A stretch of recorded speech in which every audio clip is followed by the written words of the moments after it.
kita ada di undangannya Mbak Linda sama Mas Arik, adiknya Mas Iril. Nikahan guys. Ini adat Karimun Jawa ya guys. Kita udah mulai sibuk dari hari Selasa dan rame-rameannya baru malam Minggu. Berhari-hari ya guys. Itu suasana dapurnya. Dan di sini acara ramenya memang malam.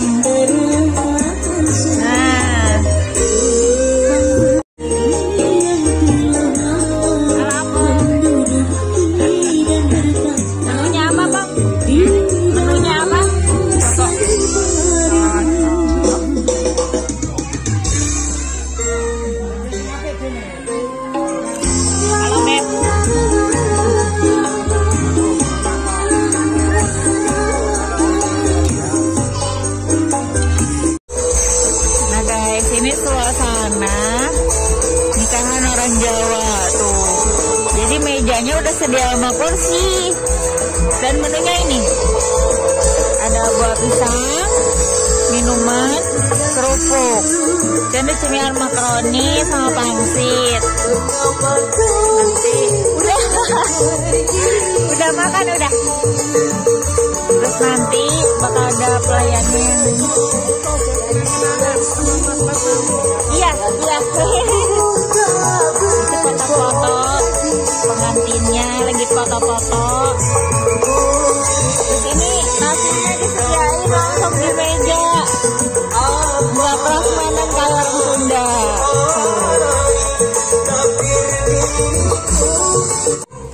Jadi guys, aku mau sedikit cerita tentang budaya ya.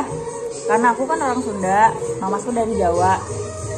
Jadi perbedaan dari adat pernikahannya itu jauh beda. Kalau di Sunda itu royal sih, sebenarnya bagus. Kalau emang niatnya untuk sedekah itu bagus banget ya.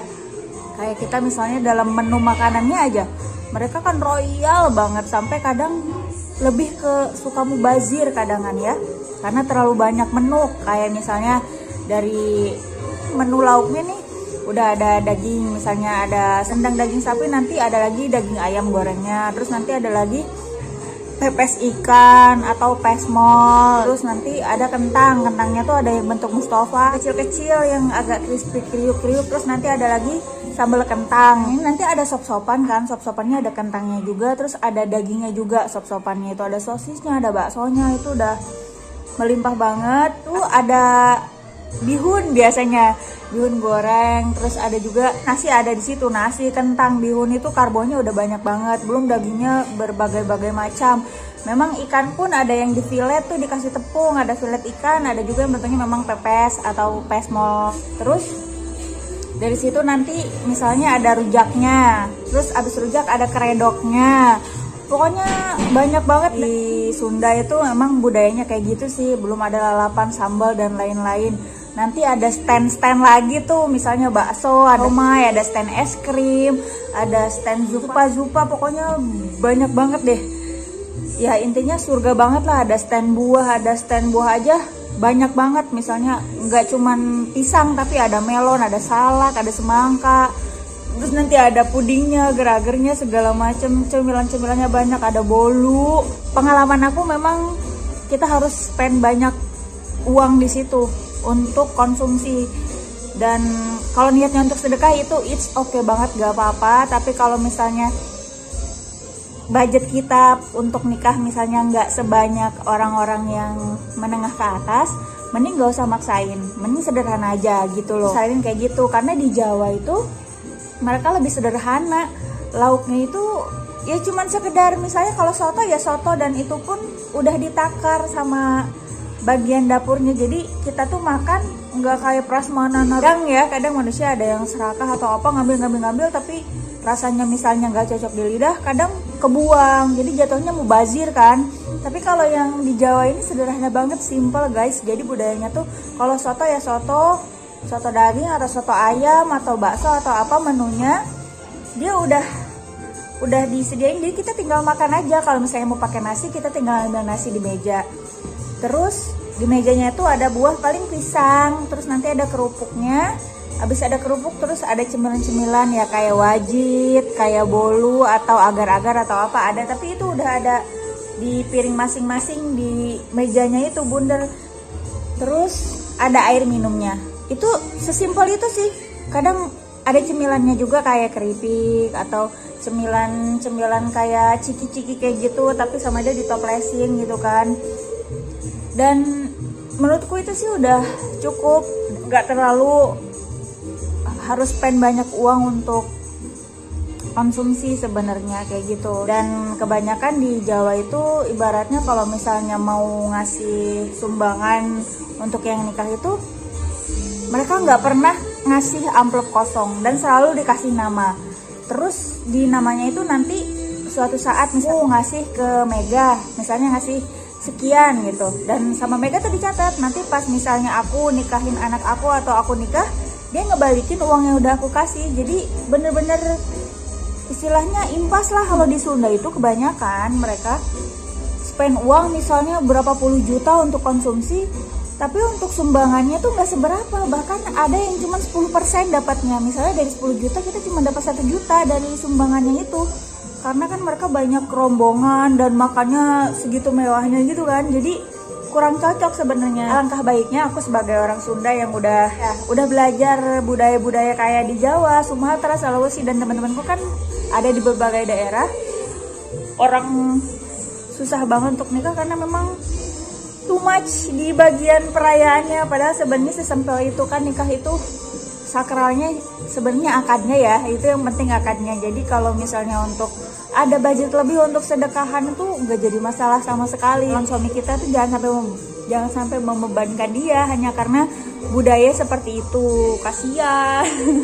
Kepingin ada tapi menyesuaikan aja sesederhana mungkin, biar yang penting tuh ijabnya itu sah di mata Allah gitu loh. Masalah kita itu jangan berpikir akan balik modal atau apa, tapi bener-bener untuk tasyakuran, sedekah, dan ngasih orang biar kita gak jadi fitnah dan ngasih orang kalau kita emang udah nikah gitu. Jadi sebenarnya polemik orang-orang yang susah nikah karena perlu butuh uang banyak, sebenarnya itu lebih ke budaya ya guys. Budaya yang menurut aku kurang tepat kalau terus-menerus diturunkan gitu loh. Jadi lebih baik kita, menurut aku ya secara pribadi ya, belajar lebih sederhana dan menurunkan ego kita, gengsi kita hanya untuk menuruti budaya yang menurut aku kurang tepat, dari hedonnya, dari gengsinya atau apapun itu. Karena sesederhana itu hidup kita gitu. Nikah itu apa sih, kan ibadah, jadi jangan sampai membebankan salah satu, apalagi misalnya harus sampai berhutang atau apa tuh, atau ngejual investasi yang udah kita punya, jual tanah untuk nikah atau apa nih. Kayaknya itu sayang banget deh. Mending uang yang kita punya yang ini ya mending kita simpan, kita tabung gitu. Dan untuk perayaan mending sederhana aja. Memang sekali seumur hidup, tapi nikah itu panjang, bukan hanya sekedar resepsi dan acara hari hanya aja, tapi kita masih perlu untuk tabungan masa depan. Kita kan nikah nggak hanya nikah aja gitu, nggak di satu hari aja, tapi justru kehidupan mereka itu setelah itu. Nah kita kalau misalnya punya tabungan banyak, kenapa nggak kita spend buat misalnya buka usaha, beli rumah, ngontrak rumah, atau dan yang lainnya ditabung untuk misalnya persiapan misalnya punya dede bayi atau apa, kan itu lebih baik dibandingkan kita mengikuti budaya yang kurang tepat, yang terlalu megah-megah hanya demi dibilang wah gitu. Kalau di Jawa itu tenda aja mereka nggak harus nyewa gedung sih sebenarnya, kayak di halaman atau pinjam halaman itu di sini nggak masalah. Jadi mereka nggak terlalu memaksakan sewa gedung atau memaksakan apa gitu. Mereka sesederhana itu sih orang Jawa. Aku salut banget ya sama orang Jawa. Mereka masih berpikir jangka panjang ke depannya, bukan hanya untuk hari ini kita ngabisin hari ini, tapi mereka lebih memikirkan besok bagaimana, bukan bagaimana besok aja gitu. Dan yang pasti nggak ada istilah rugi ya sebenarnya, karena emang kalau niatnya untuk sedekahan, insya Allah sama Allah pasti akan diganti lebih baik lagi. Kayak gitu sih. Jadi niatnya memang untuk menjauhkan fitnah, biar orang tahu kalau misalnya udah nikah. Nah aku banyak belajar lebih dari orang Jawa, khususnya suami aku yang menyuruh aku untuk ya sederhana dan sederhana. Dia nggak pernah nuntut aku untuk glowing atau gimana, enggak, tapi dia selalu menjelaskan untuk ya sederhana. Dia nggak pelit juga kok, dia ngasih aku kayak untuk perawatan tetap ngasih. Terus kalau misalnya memang kayak reward, aku kan misalnya bantuin usaha suamiku tuh ada kesadaran untuk membeli untuk reward, ngebahagiain istrinya, kayak gitu aja sih. Jadi kita belajar saling, aku bantu suamiku, suamiku juga membahagiakan aku. Kan aku didukung suami aku untuk berkembang, belajar menjahit, merajut dan yang lain-lain. Alhamdulillah, dan rewardnya itu ya alhamdulillahnya, walaupun setiap rumah tangga emang gak ada yang sempurna ya guys, tapi aku selalu bersyukur alhamdulillah semuanya aku dikasih yang paling baik, terbaik dan lebih baik gitu. Gak selamanya kayak gitu ya guys, rumah tangga pasti ada pahitnya, ada manisnya, ada sedihnya, ada senangnya, tapi selama aku bersyukur ya alhamdulillah. Dan kemanapun suami aku melangkah, kemanapun suami aku ngasih arahan atau apa ya aku ikut selama itu ada di jalan Allah. Itu sih kunci ketenangannya, walaupun kadang kita misalnya ada di posisi paling down ya, manusia wajar, ada waktunya capek, ngeluh segala macam, tapi jangan berlarut-larut dan jangan lupa bersyukur, karena pemutus kesedihan kita itu hanya satu, bersyukur. Kalau kita bersyukur, ingat flashback masa lalu, insya Allah deh, pokoknya semuanya terasa ringan gitu. Dan aku pun ada di step yang nyaman, ada tinggal di pulau dengan segala kesederhanaan dan kekurangannya pun nggak langsung ya guys. Jadi udah 2 tahun aku beradaptasi dan alhamdulillah udah aku lebih enjoy malahan. Untuk yang mau pada nikah jangan takut, apalagi soal biaya ya, lebih ke sederhanakanlah pemikiran dan sederhanakanlah ego dan yang lainnya gitu loh. Karena nikah tuh nggak mahal sebenarnya, yang mahal tuh gengsinya kita, itu aja sih. Makasih guys sudah dengerin curhatan randomnya aku. Ketemu lagi di video selanjutnya, semoga ambil hikmahnya aja. Terima kasih, assalamualaikum.